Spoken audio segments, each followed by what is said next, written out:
Hello everyone, welcome to School Plus CDP chapter wise MCQ class number 4 को आपण मानक स्वागत करूछि। जो वीडियो रे हमें माने characteristic of physical cognitive social emotional and moral development in childhood and early adolescence chapter को लेके जहाँ भी किसी MCQ अच्छी सेथि मध्यम आमे माने 40 टा MCQ आज आमे ए वीडियो माध्यम डिस्कशन करबा। ओके, जोटा कि आपण मानकर आगामी सिटी ओटीईटी जूनियर टीचर बा असिस्टेंट टीचर जोटा कि आपण मानकर जूनियर टीचर रेगुलर पोस्ट और ता सहित RST CTET B.Ed and all teaching exam पे बहुत हेल्पफुल हम कहीं आपण मानकर सब टीचिंग एग्जाम रो सिलेबस रे सीडीपी अछि। ओके, सेथि पय आपण माने वीडियोटा को फास्ट रो लास्ट से देखंतु बिना स्किप करी देखंतु। मोर आशा आपण माने समस्त सब किछि क्वेश्चन को ठीक भाबरे बुझी परिबे और ता सहित वीडियो को लाइक कर देबे, चैनल को नुआ थिले सब्सक्राइब करके ऑल नोटिफिकेशन ऊपर क्लिक करिवे जो द्वारा कि मु जहां भी किछि नुआ वीडियो अपलोड करिवे आपण मन द्वारा फास्ट नोटिफिकेशन पाई परिबे। और आपण मानकु एही वीडियोटा केमिति लागिला एवं आपण मानकु आ को टॉपिक ऊपर वीडियो दरकार मते मध्य कमेंट रे जणाइबे हला। एवं देखंतु आमे माने सब सिलेबस वाइज सब चैप्टर को नेकी जहां भी किछि एमसीक्यू होई परिबो सब किछि आमे माने आस्ते आस्ते करिकि डिस्कशन करबा। ओके, चलो ना माने क्वेश्चन ऊपर को जिबा। तो प्रथम क्वेश्चन हमर कोन अछि तो प्रथम क्वेश्चन अछि निम्नलिखित मध्यरु केउंटी मानसिक स्वास्थ्य अवस्थार लक्षण नुहे कोठाला कोटा जोटा कि हमर गोटे मानसिक स्वास्थ्य अवस्थार लक्षण हेबो नाही कोटा हला नाही पचार छला। देखंतु फास्ट अछि मानसिक विकार मुक्त अवस्था। हां एटा गोटे अवस्था हेई परिबो नुहे पचार छी ना। त मानसिक चाप विहीन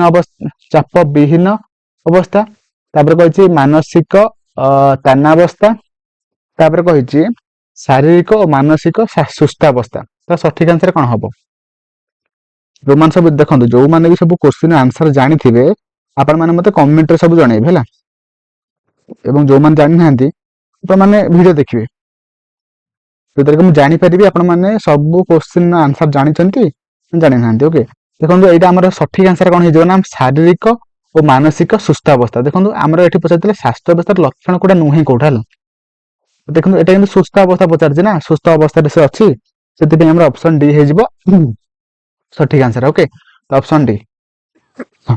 परवर्ती क्वेश्चन को आम जाना। परवर्ती क्वेश्चन कही निम्नलिखित मध्यरु केउंटी शिशुर एक आवेग नुहे कौटा है गोटे शिशुर गोटे आवेग चारटा ऑप्शन मध्यरु कोउटा गोटे आवेग होई परिबो नाही कौटा से पचार देखो कौतूहल अच्छी खेल अच्छी आनंद अच्छी स्नेह अच्छी। तो सठिक आंसर कौन हम देखो कौतूहल क्यूरियोसिटी आनंद तापर आसला स्नेह ए तीनटा हमर गोटे आवेग हो पार किंतु खेल गोटे आवेग हो पार ना एटा गोटे क्रिया है। तो ऑप्शन डी जेहेतु नुहे पचार से ऑप्शन बी हो सठिक आंसर। ओके, तापर आसला कही जड़े साधारण शिशु 5 वर्ष बयस बेलू प्राय केतोटी शब्द आहरण करिथाय हैला 5 वर्ष बेलू गोटे शिशु हैला केतेटा शब्द से जानी थाए से क्वेश्चन पचार। तो ऑप्शन अच्छे 2000 2200 2400 2600। तो सठिक आंसर कौन हम ना आम हो 2200 है ऑप्शन बी हो सठिक आंसर जोटा कि 2200 है।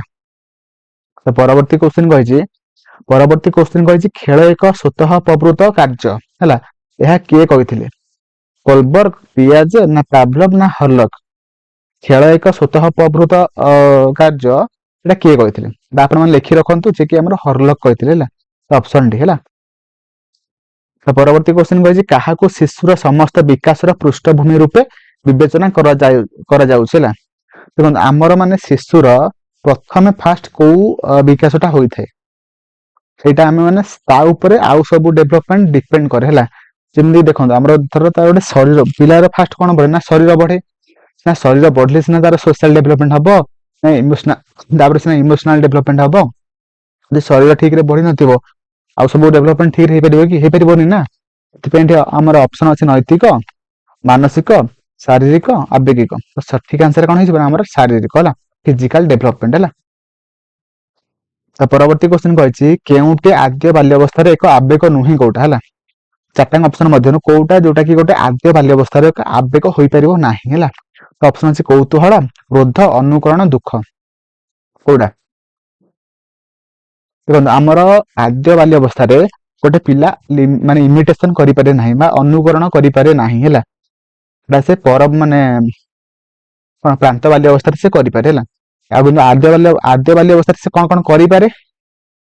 ଆମର କୌତୂହଳ କରିପାରିବ, କ୍ରୋଧ ମାନେ ରାଗିପାରେ, ଦୁଃଖ କରିପାରେ, କିନ୍ତୁ ଆମର ଅନୁକରଣ ସେ କରିପାରେ ନାହିଁ ହେଲା।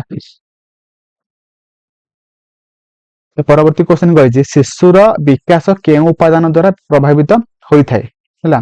ଚାରିଟାଙ୍କ ଅପସନ ମଧ୍ୟରୁ କୋଉଟା ଯୋଉଟା କି ଶିଶୁର ବିକାଶର ଏକ ଉପାଦାନ ଭାବରେ ଆମେ କହିପାରିବା, ମାନେ କାହାକୁ ନେଇକି ବିକାଶ ହୋଇଥାଏ? ଅପସନ ଅଛି କେବଳ ବଂଶାନୁଗୁଣ, କେବଳ ପରିବେଶ, ନା ଉଭୟ ବଂଶାନୁଗୁଣ ଓ ପରିବେଶ, ନା ପରିପକ୍ୱ। ଦେଖନ୍ତୁ ଆମର ବିକାଶ କେମିତି ହେଇଥାଏ, ଆମର ଜେନେଟିକ କୁ ନେଇକି ହୋଇଥାଏ ହେଲା, ତା ସହିତ ଏନଭାୟରମେଣ୍ଟ କୁ ନେଇକି ମଧ୍ୟ ହେଇଥାଏ। କିନ୍ତୁ ଆମର ଖାଲି ଜେନେଟିକ ହବନି କି ଆମର ଖାଲି ଏନଭାୟରମେଣ୍ଟ ହବ ନାହିଁ ହେଲା। ସେଥିପାଇଁ ଆମର ବୋଥ ଉଭୟ ବଂଶାନୁଗୁଣ ଏବଂ ପରିବେଶକୁ ନେଇକି ଆମର ବିକାଶ ହୋଇଥାଏ ହେଲା। ତା ପରବର୍ତ୍ତୀ କ୍ୱେଶ୍ଚନକୁ ଆମେ ଯିବା। ପରବର୍ତ୍ତୀ କ୍ୱେଶ୍ଚନ କହିଛି କେଉଁଟି ଆବେଗକୁ ସୂଚାଏ ନାହିଁ କୋଉଟା ହେଲା। ଆନନ୍ଦ, ଦୁଃଖ, କୌତୁହଳ, ସହିଷ୍ଣୁତା। ତ ଚାରିଟାଙ୍କ ମଧ୍ୟରୁ କୋଉଟା ଗୋଟେ ଆବେଗ ହେଇପାରିବ ନାହିଁ ହେଲା। ଦେଖନ୍ତୁ ଆମର ଅପସନ ଡି ହେଇଯିବ ସଠିକ ଆନ୍ସର, ଯୋଉଟା କି ସହିଷ୍ଣୁତା ହେଲା। ତ ପରବର୍ତ୍ତୀ କ୍ୱେଶ୍ଚନ କହିଛି ବିକାଶର କେଉଁ ଅବସ୍ଥାରେ ଶିଶୁ ଠିକ ଓ ଭୁଲ ମଧ୍ୟରେ ପାର୍ଥକ୍ୟ ବୁଝିପାରେ? ଏଇ କ୍ୱେଶ୍ଚନ ମୁଁ ଆପଣମାନଙ୍କୁ କ୍ଲାସ 1, 2, 3 କହିସାରିଛି ହେଲା। ମତେ କୁହନ୍ତୁ ପାର୍ଥକ୍ୟ ବୁଝିପାରେ ହେଲା, ଯୋଉଟା କି ଆମର ଅପସନ ଦେଇଛି ଶୈଶବ ଅବସ୍ଥା, ଆଦ୍ୟ ବାଲ୍ୟ ଅବସ୍ଥା, ପ୍ରାନ୍ତ ବାଲ୍ୟ ଅବସ୍ଥା, ପ୍ରାକ୍ କୈଶୋର ଅବସ୍ଥା। ତ ସଠିକ ଆନ୍ସର କଣ ହେଇଯିବ ନା ଆମର ଆଦ୍ୟ ବାଲ୍ୟ ଅବସ୍ଥା ହେଲା।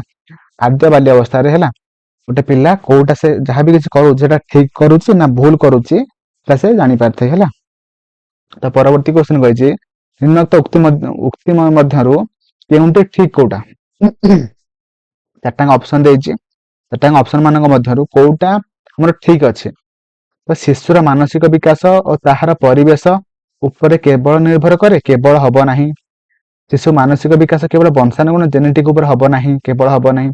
ଶିଶୁ ମାନସିକ ବିକାଶ ତାର ପୁସ୍ତକଗତ ଜ୍ଞାନ ଉପରେ ନିର୍ଭର କରେ ନା, ପୁସ୍ତକ ଉପରେ ହବ ନାହିଁ। କଣ ହବ ନା ଆମର ଅପସନ ସି, ଯୋଉଟା କି ଶିଶୁର ମାନସିକ ବିକାଶ ଉଭୟ ପରିବେଶ ଓ ବଂଶାନୁଗୁଣ ଉପରେ ନିର୍ଭର କରେ ହେଲା, ଯୋଉଟା କି ଆମର ଅପସନ ସି ହେଇଯିବ ସଠିକ ଆନ୍ସର। ଓକେ, ପରବର୍ତ୍ତୀ କ୍ୱେଶ୍ଚନ କହିଛି ଶିଶୁର ମାନସିକ ସ୍ୱାସ୍ଥ୍ୟ କାହା ଦ୍ୱାରା ପ୍ରଭାବିତ ହୋଇଥାଏ ହେଲା। ଗୋଟେ ଶିଶୁର ମାନସିକ ସ୍ୱାସ୍ଥ୍ୟ କାହା ଉପରେ ପ୍ରଭାବିତ ହୋଇଥାଏ, କାହା ମାଧ୍ୟମରେ? ଦେଖନ୍ତୁ ଆମର ପିତାମାତାଙ୍କର ଅଭିଳାଷ, ନା ଶିକ୍ଷକଙ୍କର ବ୍ୟବହାର, ନା ଆମର ସହପାଠୀ ମାନଙ୍କର ବ୍ୟବହାର, ନା ଏ ସମସ୍ତ। ମାନସିକ ମାନେ ଆମର ମେଣ୍ଟାଲ। ଏଥିପାଇଁ ଆମର ଅପସନ ଡି ହେଇଯିବ ସଠିକ ଆନ୍ସର, କାହିଁକି ନା ଆମର ତିନିଟା ଅପସନ ପିଲାମାନଙ୍କର ମାନସିକ ସ୍ୱାସ୍ଥ୍ୟ ବା ମେଣ୍ଟାଲ ଡେଭଲପମେଣ୍ଟକୁ ପ୍ରଭାବିତ କରିଥାଏ ହେଲା।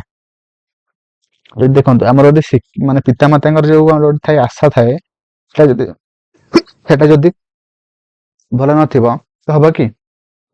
ଭାବୁଥିବେ ଏ ପିଲାଟା କିଛି କରିପାରିବନି। ସେମିତି ପିଲା ଯଦି ଶୁଣୁଥିବ ସେ ଭାବିବ ଏ ବାପା ମାଙ୍କର ମାନେ ମୋ ଉପରେ ତ ଆଶା ନାହିଁ, ତ ମୁଁ କଣ କରିବି? ତାପରେ ଆସିଲା ଆଉ ଗୋଟେ ଶିକ୍ଷକଙ୍କର ବ୍ୟବହାର।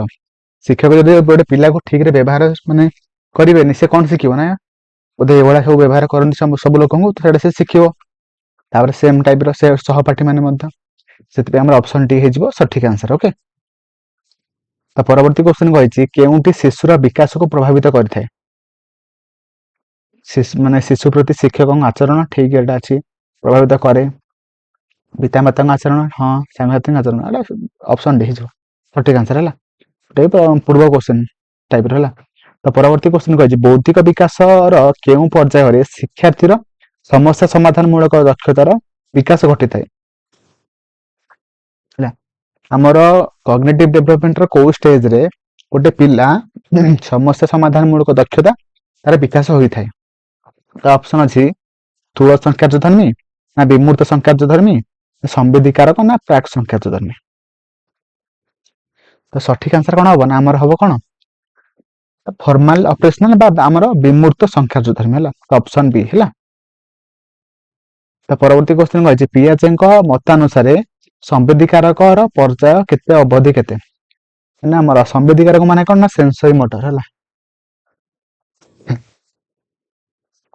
ସେନ୍ସରି ମୋଟର ତାର ଏଜ୍ କେତେ କେତେ ଆମର ଜନ୍ମରୁ 2 ବର୍ଷ ହେଲା, 0 ରୁ 2 ବର୍ଷ ହେଲା, ଯୋଉଟା କି ଆମର ଅପସନ ଡି ରେ ଅଛି ହେଲା। ତ ପରବର୍ତ୍ତୀ କ୍ୱେଶ୍ଚନ କୁ ଯିବା। ପରବର୍ତ୍ତୀ କ୍ୱେଶ୍ଚନ କହିଛି ଶୈକ୍ଷିକ ଦୃଷ୍ଟିକୋଣରୁ ହେଲା ଶିକ୍ଷାର୍ଥୀ ମାନଙ୍କୁ ବୁଝିବା 2 କହିପାରିବ 3 ମଧ୍ୟ ମୁଁ କହିପାରିବି ହେଲା। ପରବର୍ତ୍ତୀ କ୍ୱେଶ୍ଚନ କହିଛି ଶୈକ୍ଷିକ ଦୃଷ୍ଟିକୋଣରୁ ଶିକ୍ଷାର୍ଥୀଙ୍କୁ ବୁଝିବାର ଅର୍ଥ କଣ? ମାନେ ଆମେ ମାନେ ଶୈକ୍ଷିକ ଦୃଷ୍ଟିକୋଣରୁ ପିଲାମାନଙ୍କୁ ବୁଝିବା ଦ୍ୱାରା ଆମର କଣ ହୋଇଥାଏ? ତ ଏଠି ଅପସନ ଅଛି ଶିକ୍ଷାର୍ଥୀଙ୍କର ନାମ ଲେଖା ବିବରଣୀ ଜାଣିବା ନା, ପରିବାର ବିଷୟରେ ଜାଣିବା ନା, ବାସସ୍ଥାନ ବିଷୟରେ ଜାଣିବା ନା କଣ ଜାଣିବା ନା ଆମେ ଶିକ୍ଷାର୍ଥୀର ପ୍ରକୃତ ଓ ମାନସିକ ବୟସ ଜାଣିବା। ମାନେ ପିଲା ତାର ବୟସ ଅନୁସାରେ କଣ ଜାଣିଛି ଆଉ କଣ ଜାଣିବ ସେଇଟା ଆମେ ମାନେ ଜାଣିପାରନ୍ତି ହେଲା। ଏଇଟା ଆମର ଅପସନ ଏ ର ଅଛି ହେଲା। ତ ପରବର୍ତ୍ତୀ କ୍ୱେଶ୍ଚନ କହିଛି ନିମ୍ନୋକ୍ତ କେଉଁ ଆବେଗ ଦ୍ୱୟ ଅନ୍ୟ 3ଟି ଠାରୁ ଭିନ୍ନ? ମାନେ ଆମର ଯୋଉ 4ଟାଙ୍କ ଅପସନ ଦେଇଛି 4ଟାଙ୍କ ଅପସନ ଆମର 4ଟି ଆବେଗ ମାନେ ସମ୍ପର୍କରେ କହିଛି ହେଲା। 4ଟାଙ୍କ ମଧ୍ୟରେ କୋଉଟା ମାନେ ଭିନ୍ନ କୋଉଟା? ଭୟ କ୍ରୋଧ ଦେଇଛି, ବିରକ୍ତି ଭୟ ଦେଇଛି, କ୍ରୋଧ ବିରକ୍ତି ଦେଇଛି, ତାପରେ ସ୍ନେହ ଆନନ୍ଦ ଦେଇଛି। ଦେଖନ୍ତୁ ଆମର ଏ ସି ବି 3ଟାଙ୍କ ଆମର ଗୋଟେ ନେଗେଟିଭ ରିଏନଫୋର୍ସମେଣ୍ଟ ବା ନେଗେଟିଭ ଆବେଗ। କିନ୍ତୁ ଦେଖନ୍ତୁ ସ୍ନେହ ଓ ଆବେଗ ଯୋଉଟା ଆମର ଅଛି ଅପସନ ଡି ରେ ସେଟା ଆମର ଗୋଟେ ପଜିଟିଭ, ତ ସେଟା ହଉଛି ଆମର ଭିନ୍ନ ହେଇଯିବ ହେଲା। ତ ପରବର୍ତ୍ତୀ କ୍ୱେଶ୍ଚନ କହିଛି ପିଆଜେଙ୍କ ମତାନୁଯାୟୀ କେଉଁଟି ସ୍ଥୂଳ ସଂକାର୍ଯ୍ୟ ଧର୍ମୀ ପର୍ଯ୍ୟାୟ ଅଟେ? ଦେଖନ୍ତୁ ଆମର ଯୋଉ 4ଟା ଷ୍ଟେଜ ଅଛି ଶୈଶବ ଅବସ୍ଥା, ବାଲ୍ୟାବସ୍ଥା, ପରବର୍ତ୍ତୀ ବାଲ୍ୟାବସ୍ଥା, ଶୈଶବ ଅବସ୍ଥା। ତ ଏଇ 4ଟାଙ୍କ ମଧ୍ୟରୁ ଆମର ପିଆଜେଙ୍କର ଯୋଉ 4ଟା ସେ ଦେଇଥିଲା ଆଉ 4ଟା ମାନେ ପର୍ଯ୍ୟାୟ, ତ ସ୍ଥୂଳ ସଂକାର୍ଯ୍ୟ ଧର୍ମୀ ଆମର ଯୋଉଟା ଆମେ କହିଥାନ୍ତି କଣ ନା କଂକ୍ରିଟ, ତ ସେଟା ଆମର ଏଇ 4ଟାଙ୍କ ମଧ୍ୟରୁ କୋଉଟା? ଦେଖନ୍ତୁ ଆମର ହଉଛି କଣ ଶୈଶବ ଅବସ୍ଥା 2 ରୁ 2, ବାଲ୍ୟାବସ୍ଥା 2 ରୁ 6, ଆଉ ପରବର୍ତ୍ତୀ ବାଲ୍ୟାବସ୍ଥା 6 ରୁ ସେଇ 10 ରୁ 12, କୈଶୋର ଅବସ୍ଥା ସେଇ 10, 12 ରୁ 18। ସେଥିପାଇଁ ଆମର କଂକ୍ରିଟଟା କେତେ ନା ଆମର ହଉଛି 7 ରୁ 11। ତାହେଲେ ଆମର କୋଉଟା ଯାଉଛି ନା ଆମର ଅପସନ ସି ପରବର୍ତ୍ତୀ ବାଲ୍ୟାବସ୍ଥା। ଓକେ, ତାପରେ କହିଲା କେଉଁଟି ଆବେଗର ଲକ୍ଷଣ ନୁହେଁ କୋଉଟା? ଦେଖନ୍ତୁ ଆବେଗ ହଉଛି ଗୋଟେ କଣ ନା ଅନୁଭୂତି ଭିତ୍ତିକ, ପରିବର୍ତ୍ତନଶୀଳ ଏବଂ ସାମୟିକ ହେଇପାରିବ, କିନ୍ତୁ ଆମର ଅପରିବର୍ତ୍ତନୀୟ ହେଇପାରିବନି। ଆବେଗ ଆମର ସବୁବେଳେ ପାଇଁ ପରିବର୍ତ୍ତନ ହୋଇଥାଏ ହେଲା। ସେଥିପାଇଁ ଆମର ଅପସନ ଏ ହେଇଯିବ ସଠିକ ଆନ୍ସର, କାହିଁକି ନା ଏଠି ନୁହେଁ ପଚାରିଥିଲା ନା। ତ ପରବର୍ତ୍ତୀ କ୍ୱେଶ୍ଚନ କହିଛି କେଉଁଟି ପିଆଜେଙ୍କ ବୌଦ୍ଧିକ ବିକାଶର ଆତ୍ମସାତୀକରଣ ସହ ସମ୍ପୃକ୍ତ? କୋଉଟା? ଆତ୍ମସଂଜ୍ଞାନ ନା କଳ୍ପନା ନା ପ୍ରତ୍ୟକ୍ଷୀକରଣ ନା ସମଞ୍ଜନ? ଅପସନ ବି ଯୋଉଟା ସମଞ୍ଜନ ହେଲା। ତ ପରବର୍ତ୍ତୀ କ୍ୱେଶ୍ଚନ କହିଛି କେଉଁଟି ଶିଶୁର ବ୍ୟକ୍ତିତ୍ୱକୁ ପ୍ରଭାବିତ କରୁଥିବା ଉପାଦାନ ନୁହେଁ କୋଉଟା ପଚାରିଛି ହେଲା। ମାନେ ଆମ 4ଟାଙ୍କ ଅପସନ ମଧ୍ୟରୁ କୋଉଟା ଯୋଉଟା କି ଆମର ଶିଶୁର ବ୍ୟକ୍ତିତ୍ୱକୁ ପ୍ରଭାବିତ କରୁନଥିବ ହେଲା। ଅପସନ ଅଛି ବଂଶଗୁଣ, ପରିବେଷ୍ଟନୀ, ସ୍ୱାସ୍ଥ୍ୟ, ବିଦ୍ୟାଳୟ। ଦେଖନ୍ତୁ ଆମର ବଂଶଗୁଣ ପ୍ରଭାବିତ କରେ, ପରିବେଷ୍ଟନୀ ମାନେ ତାର ଏନଭାରମେଣ୍ଟ ମଧ୍ୟ ତା ଉପରେ ମାନେ ପ୍ରଭାବିତ କରେ, ସ୍ୱାସ୍ଥ୍ୟ ମଧ୍ୟ କରେ, କିନ୍ତୁ ଦେଖନ୍ତୁ ବିଦ୍ୟାଳୟ ସେଟା ଆମର କରେ ନାହିଁ ହେଲା। ଅପସନ ଡି ହେଇଯିବ ସଠିକ ଆନ୍ସର। ଓକେ, ପରବର୍ତ୍ତୀ କ୍ୱେଶ୍ଚନ କହିଛି କେତେ ବର୍ଷ ବୟସର ଶିଶୁଠାରେ ଉତ୍କଣ୍ଠା ଓ ଲଜ୍ଜା ଆଦି ଆବେଗ ବିକାଶ ପାଇଥାଏ? ଦେଖନ୍ତୁ କେତେ ବର୍ଷର ଗୋଟେ ପିଲାଠାରେ କ୍ୟୁରିଓସିଟି ଏବଂ ତା ସହିତ ଲଜ୍ଜା ଆଦି ଆବେଗ ସବୁ ବିକାଶ ପାଇଥାଏ? 21 ନମ୍ବର କ୍ୱେଶ୍ଚନ, ଯୋଉଟା କି ଆମର ସଠିକ ଆନ୍ସର କଣ ହବ ନା ଆମର ଅପସନ ଅଛି 2 ବର୍ଷ, 5 ବର୍ଷ, 12 ବର୍ଷ, 18 ବର୍ଷ। ସଠିକ ଆନ୍ସର ହେଇଯିବ କଣ ନା ଆମର ଅପସନ ବି ହେଲା। 5 ବର୍ଷର ଗୋଟେ ପିଲା ଠାରେ ଆମର ଉତ୍କଣ୍ଠା ବା କ୍ୟୁରିଓସିଟି ଏବଂ ତା ସହିତ ଲଜ୍ଜା ଏଇ ସବୁ ଆବେଗ ଗୁଡିକ ସବୁ କଣ ନା ମାନେ ବିକାଶ ହୋଇଥାଏ ହେଲା, ଦେଖା ଦେଇଥାଏ। ତ ପରବର୍ତ୍ତୀ କ୍ୱେଶ୍ଚନ କହିଛି ଶିକ୍ଷାର୍ଥୀ ମାନଙ୍କର ଆଚରଣ ଅନୁଧ୍ୟାନ କରିବା ପାଇଁ କେଉଁ ପଦ୍ଧତି ଅବଲମ୍ବନ କରାଯାଇଥାଏ? ଶିକ୍ଷାର୍ଥୀ ମାନଙ୍କର ଆଚରଣ କେମିତି ଅଛି ସେଟା ଆମେ ମାନେ କୋଉ ପ୍ରୋସେସ ରେ ଜାଣିପାରିବା, ମାନେ କାହାକୁ ଅବଲମ୍ବନ କରିକି ଆମେ ଜାଣିପାରିବା? ଅପସନ ଅଛି ପର୍ଯ୍ୟବେକ୍ଷଣ, ସାକ୍ଷାତକାର, ପରୀକ୍ଷଣ ନା ଉପରୋକ୍ତ ସମସ୍ତ? ସଠିକ ଆନ୍ସର ହେଇଯିବ କଣ ନା ଆମର 3ଟାଙ୍କ ହେଇଯିବ ହେଲା। ପର୍ଯ୍ୟବେକ୍ଷଣ ହେଇଯିବ, ତାପରେ ଆସିଲା ଆମର ସାକ୍ଷାତକାର ହେଇଯିବ, ତାପରେ ପରୀକ୍ଷଣ ମଧ୍ୟ ହେଇଯିବ। କିନ୍ତୁ ଦେଖନ୍ତୁ ଆମର ସେଥିପାଇଁ ଆମର ସଠିକ ଆନ୍ସର ହେଇଯିବ ଆମର ଅପସନ ଡି ଉପରୋକ୍ତ ସମସ୍ତ ହେଲା। ପରବର୍ତ୍ତୀ କ୍ୱେଶ୍ଚନ କହିଛି ବିକାଶର କେଉଁ ଅବସ୍ଥାରେ ଶିଶୁ ଠିକ ଓ ଭୁଲ ମଧ୍ୟରେ ପାର୍ଥକ୍ୟ ବୁଝିପାରେ? ଏଇଟା ମୁଁ ଆପଣମାନଙ୍କୁ ଏବେ କହିକି ଆସିଲି, ଆପଣମାନେ ମତେ କମେଣ୍ଟରେ ଜଣାନ୍ତୁ ଆପଣମାନଙ୍କର ମନେ ଅଛି କି ନାହିଁ ହେଲା। ତାପରେ ଆସିଲା କାହାକୁ ଶିଶୁର ସମସ୍ତ ବିକାଶର ପୃଷ୍ଠଭୂମି ରୂପେ ବିବେଚନା କରାଯାଏ? ଏଟା ମଧ୍ୟ ମୁଁ କହିକି ଆସିଲି, ଆପଣମାନେ ମତେ କମେଣ୍ଟ କରନ୍ତୁ ଏଟା ମଧ୍ୟ। ତାପରେ ଆସିଲା 23, 24, 25 ଆପଣମାନେ ମତେ କମେଣ୍ଟରେ ଜଣେଇବେ ଆନ୍ସର କଣ ହବ ହେଲା। ତାପରେ ଆସିଲା ଶିଶୁର ଭାଷାର ବିକାଶରେ ନିମ୍ନୋକ୍ତ ଘଟଣା ଗୁଡିକ କେଉଁ କ୍ରମରେ ଘଟେ। ମାନେ ଆମର ଯୋଉ ଚାରିଟାଙ୍କ ଭାଷା ମାନେ ତାର ଗୋଟେ ଷ୍ଟେପ ଭାଷା ଶିଖିବାର ମାନେ 4ଟା ଷ୍ଟେପ ଅଛି ହେଲା, ସେଟା କାହା ପରେ କୋଉଟା ଘଟେ। ତ ଫାଷ୍ଟ ଅଛି କୁଳୁ କୁଳୁ ଶବ୍ଦ କରିବା, ଅର୍ଥହୀନ ଶବ୍ଦ କରିବା, ତାପରେ ଦି ବିଶିଷ୍ଟ ସ୍ୱର ଆମର ବାକ୍ୟାଂଶ। ଦେଖନ୍ତୁ ଫାଷ୍ଟ କଣ ହବ, ଆମର ଫାଷ୍ଟ ହେଇଯିବ ଅର୍ଥହୀନ ଶବ୍ଦ ସେ ଫାଷ୍ଟ କରେ ହେଲା, ତାପରେ କୁଳୁ କୁଳୁ ଶବ୍ଦ କରେ, ତାପରେ ଦି ଶବ୍ଦ ବିଶିଷ୍ଟ ସ୍ୱର କରେ, ତାପରେ ଆମର ବାକ୍ୟାଂଶ କହିଥାଏ ହେଲା। ଏଇଟା ଆପଣମାନେ ଲେଖି ରଖନ୍ତୁ, ଯୋଉଟା କି ଆପଣମାନଙ୍କୁ ପରୀକ୍ଷାରେ ପଚାରିବ ହେଲା। ଫାଷ୍ଟ ଆମର ହେଇଯିବ ଅର୍ଥହୀନ ଶବ୍ଦ, ତାପରେ ଦି ବିଶିଷ୍ଟ ସ୍ୱର, ତାପରେ କୁଳୁ କୁଳୁ ସରି ଆମର ଅର୍ଥହୀନ ଶବ୍ଦ ପରେ କୁଳୁ କୁଳୁ ଶବ୍ଦ, ତାପରେ ଦି ବିଶିଷ୍ଟ ସ୍ୱର, ତାପରେ ଆମର ବାକ୍ୟାଂଶ କହିଥାନ୍ତି ହେଲା। ଯୋଉଟା ଆମର ଅପସନ ଏ ରେ ଅଛି ହେଲା। ତ ପରବର୍ତ୍ତୀ କ୍ୱେଶ୍ଚନ କହିଛି 2 ଓ 6 ବର୍ଷ, ଗୋଟେ ସେକେଣ୍ଡ, 2 ଓ 6 ବର୍ଷ ପର୍ଯ୍ୟନ୍ତ ଅବସ୍ଥାକୁ କଣ କୁହାଯାଏ। ଆମର 2 ରୁ ଯୋଉ 6 ବର୍ଷ ଯୋଉ ଷ୍ଟେଜରେ ଥାଏ, ତ ସେଇ ଷ୍ଟେଜକୁ ଆମେ କଣ କହିଥାନ୍ତି। ଅପସନ ଅଛି ଆଦ୍ୟ ବାଲ୍ୟ ଅବସ୍ଥା, ଶୈଶବ ଅବସ୍ଥା, ପ୍ରାନ୍ତ ବାଲ୍ୟ ଅବସ୍ଥା ନା ପ୍ରାକ୍ କୈଶୋର ଅବସ୍ଥା। 2 ରୁ 6 କୁ ଆମେ କଣ କହିଥାନ୍ତି, ଆମେ କହିଥାନ୍ତି କଣ ନା ଆମର ହଉଛି ଆଦ୍ୟ ବାଲ୍ୟ ଅବସ୍ଥା ବା ପ୍ରି ଅପରେସନାଲ ହେଲା। ତ ଅପସନ ଏ ହେଇଯିବ ସଠିକ ଆନ୍ସର ହେଲା। ତ ପରବର୍ତ୍ତୀ କ୍ୱେଶ୍ଚନ କହିଛି କେଉଁଟି ଆବେଗକୁ ସୂଚାଏ ନାହିଁ। 4ଟା ଅପସନ ମଧ୍ୟରୁ କୋଉଟା ଯୋଉଟା କି ଗୋଟେ ଆବେଗକୁ ବୁଝଉ ନାହିଁ ହେଲା। ତ ଅପସନ ଅଛି ଆନନ୍ଦ, ଦୁଃଖ, କୌତୁହଳ, ସହିଷ୍ଣୁତା। ଆପଣମାନଙ୍କୁ ଏବେ କହିକି ଆସିଲି, ଆଉ କହୁନାହିଁ ହେଲା। ଆପଣମାନେ ମତେ କମେଣ୍ଟରେ ଜଣେଇବେ। ତା ପରବର୍ତ୍ତୀ କ୍ୱେଶ୍ଚନ କହିଛି କେଉଁଟି ବୌଦ୍ଧିକ ବିକାଶର ଉପାଦାନ କୋଉଟା ନୁହଁ ହେଲା। ଆମର ବୌଦ୍ଧିକ ବିକାଶରେ ଏଇ 4ଟା ଅପସନ ମଧ୍ୟରୁ କୋଉଟା ଯାଉନାହିଁ ହେଲା। ଜନ ଶକ୍ତି ଯାଉଛି, ଚିନ୍ତନ ଶକ୍ତି ଯାଉଛି, କଳ୍ପନା ଶକ୍ତି ଯାଉଛି, କିନ୍ତୁ ସହନ ଶକ୍ତି ଯୋଉଟା କି ଆମର ଗୋଟେ ବୌଦ୍ଧିକ ବିକାଶର ଉପାଦାନ ମଧ୍ୟରେ ସେ ଯାଉନାହିଁ ହେଲା। ତ ଅପସନ ଆମର ବି ହେଇଯିବ ସଠିକ ଆନ୍ସର। ଓକେ, ତ ପରବର୍ତ୍ତୀ କ୍ୱେଶ୍ଚନ କହିଛି ନିମ୍ନୋକ୍ତ ମଧ୍ୟରୁ କେଉଁଟି ଶିଶୁର ଏକ ଆବେଗ ନୁହେଁ କୋଉଟା। ମୁଁ ଆପଣମାନଙ୍କୁ ଏବେ କହିକି ଆସିଲି, ଆପଣମାନେ ମତେ କମେଣ୍ଟରେ ଜଣେଇବେ ହେଲା। ତ ଏଟା ମଧ୍ୟ କହିକି ଆସିଲି, କମେଣ୍ଟରେ ଜଣାନ୍ତୁ ଯାହାର ମନେ ରହିଲା ହେଲା। ତାପରେ ଆସିଲା କହିଲା ବିକାଶ ହେଉଛି କଣ। ବିକାଶ ହେଉଛି ଗୋଟେ ପରିମାଣାତ୍ମକ ପରିବର୍ତ୍ତନ ନା ଗୁଣାତ୍ମକ ପରିବର୍ତ୍ତନ ନା ଗୁଣାତ୍ମକ ଓ ପରିମାଣାତ୍ମକ ପରିବର୍ତ୍ତନ ନା ଆମର ବିଭିନ୍ନ ଅଙ୍ଗର ସାଂଗଠନିକ ପରିବର୍ତ୍ତନ। ବିକାଶ ହେଉଛି କଣ ନା ଆମର ଗୁଣାତ୍ମକ ପରିବର୍ତ୍ତନ ହେଲା। ଆପଣମାନେ ଲେଖି ରଖନ୍ତୁ, ଏଇଟା ଆମର ଅପସନ ବି ହେଲା। ତ ପରବର୍ତ୍ତୀ କ୍ୱେଶ୍ଚନ କହିଛି ଆମର କୌଣସି ପ୍ରିୟ ଓ ଗୁରୁତ୍ୱପୂର୍ଣ୍ଣ ବସ୍ତୁ ହରାଇ ଶିକ୍ଷାର୍ଥୀ ପ୍ରକାଶ କରୁଥିବା ଆବେଗଟି ହେଉଛି କଣ। ଯେତେବେଳେ ଗୋଟେ ପିଲାଟେ କଣ କରେ ନା ତାର ଗୋଟେ ଜିନିଷଟେ ସେ ହଜେଇ ଦିଏ, ସେ ହଜେଇ ଦେଲା ପରେ କୋଉ ଟାଇପର ଆବେଗ ସେ ମାନେ ଏକ୍ସପ୍ରେସ କରେ। ତ ଅପସନ ଅଛି ଭୟ, ବିକ୍ଷିପ୍ତ ବ୍ୟବହାର ନା ବିରକ୍ତି ନା ଦୁଃଖ। ସଠିକ ଆନ୍ସର କଣ ହବ ନା ଆମର ଅପସନ ଡି, ଦୁଃଖ କରିବ ନା ହଜି ଯାଇଛି। ସମସ୍ତେ ମାନେ ଯିଏ ବି ବଡ ଲୋକଟେ ହେଲେ ବି ମଧ୍ୟ ସେ କଣ କରେ ନା ହଉଛି ସେ ଦୁଃଖ ପ୍ରକାଶ କରେ ହେଲା। ତ ପରବର୍ତ୍ତୀ କ୍ୱେଶ୍ଚନ କହିଛି କେଉଁଟି ବୌଦ୍ଧିକ ବିକାଶ ସହ ସମ୍ପର୍କିତ ନୁହେଁ କୋଉଟା। ଏଇଟା ମୁଁ ଏବେ ଆପଣମାନଙ୍କୁ କହିକି ଆସିଲି, ମତେ କମେଣ୍ଟରେ ଜଣେଇବେ ହେଲା। ରିପିଟ ହେଇଛି କ୍ୱେଶ୍ଚନଟା। ତାପରେ କହିଛି କ୍ରମବର୍ଦ୍ଧିଷ୍ଣୁ ବିକାଶମୂଳକ ଅବସ୍ଥାରେ ଘଟୁଥିବା ବୌଦ୍ଧିକ ଓ ସକ୍ରିୟ ଆଚରଣର ସଂଗଠନ ତଥା ଉପଯୋଜନ ମୂଳକ କ୍ରମିକତା ହିଁ ବୁଦ୍ଧି। ଏହି ସଂଜ୍ଞା କିଏ ଦେଇଥିଲେ ନା ଏଇଟା କିଏ କହିଥିଲେ କିଏ।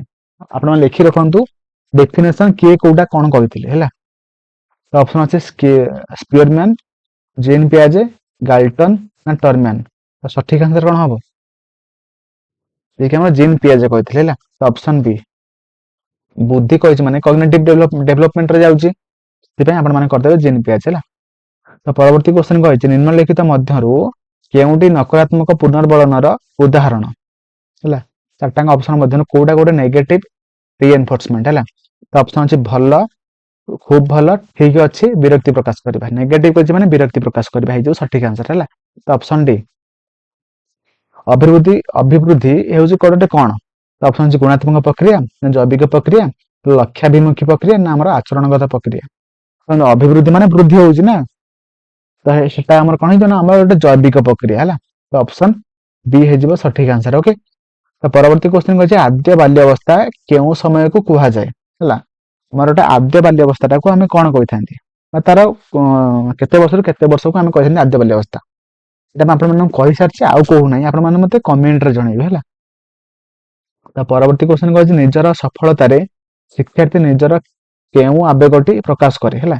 ଆମର ଗୋଟେ ଶିକ୍ଷାର୍ଥୀ ତାର ସଫଳତା ପାଇଲା ମାନେ ସେ ପୁରା ଟପର ହେଲା, ତେବେ ସେ କୋଉ ଟାଇପର ଆବେଗ ସେ ପ୍ରକାଶ କରିବ। ତ ଅପସନ ଅଛି କୌତୁହଳ, ପ୍ରେମ, ଆନନ୍ଦ ନା ଅନୁରାଗ। ସଠିକ ଆନ୍ସର କଣ ହେଇଯିବ ଆମର ଅପସନ ସି ମାନେ ଆନନ୍ଦ ମାନେ ଖୁସି ହବ ନା ଅପସନ ସି ତାପରେ ହେଇଛି। ତ ପରବର୍ତ୍ତୀ କ୍ୱେଶ୍ଚିନ କହିଛି ନିମ୍ନଲିଖିତ ମଧ୍ୟରୁ କେଉଁଟି ଶିଶୁର ବିକାଶ ସହ ସମ୍ପର୍କିତ ନୁହେଁ କୋଉଟା? ଚାରିଟାଙ୍କ ଅପସନ ମଧ୍ୟରୁ କୋଉଟା ଯୋଉଟା କି ଗୋଟେ ଶିଶୁର ବିକାଶ ସହିତ ସମ୍ପର୍କିତ ହୋଇନଥାଏ? କଣ ହବ ନା ଅପସନ ଅଛି ସିଲେଇ କରିବା, ସାଇକେଲ ଚଳାଇବା, ନା ହୃତ୍ପିଣ୍ଡ ଆକାର ବଢିବା, ନା ବଗିଚା କାମ କରିବା। ଦେଖନ୍ତୁ ଆମର ବିକାଶ କୋଉଟା ଯାଉନି, ଯୋଉ ଆମର ଦେଖନ୍ତୁ ଯୋଉ ହୃତ୍ପିଣ୍ଡର ବା ହାର୍ଟର ଆକାର ବଢିବା ଯୋଉଟା କି ଆମର ଗୋଟେ ଗ୍ରୋଥ ରେ ଯାଉଛି, ସେଥିପାଇଁ ଆମର ଅପସନ ନୁହେଁ ଯେହେତୁ ପଚାରିଥିଲା, ଅପସନ ସି ହେଇଯିବ ସଠିକ ଆନ୍ସର। ଓକେ, ଥ୍ୟାଙ୍କ ୟୁ, ଜୟ ଜଗନ୍ନାଥ।